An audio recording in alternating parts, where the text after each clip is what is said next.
Put socks on the vacuum cleaner. This way, the vacuum cleaner will gain new properties. Surely no one has shown you this yet. Thanks to this, you'll help yourself in many situations. Socks on the vacuum cleaner will save you at the least expected moment. Every day, the vacuum cleaner is used to remove dirt and dust from the floor. Whenever it's needed, you reach for it and clean the entire floor or carpet. But simple socks are enough to use the vacuum cleaner for another purpose. Detach the hose from the vacuum cleaner pipe. Only this part of the vacuum hose will be needed. Take a sock.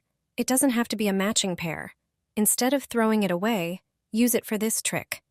Insert it into the vacuum cleaner pipe, but not the whole sock. Roll the sock outside the tube. Use a rubber band to attach the sock to the pipe. This way, an unusual attachment in the vacuum cleaner has been created. The sock has created a bag inside the tube.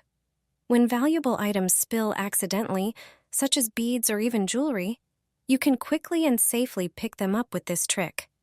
Just use this vacuum cleaner trick. Turn on the vacuum cleaner and clean up. These things won't end up in the big bag in the vacuum cleaner. They'll be in a small bag made of a sock. Thanks to this, you can always vacuum various small items that have spilled and that you don't want to lose.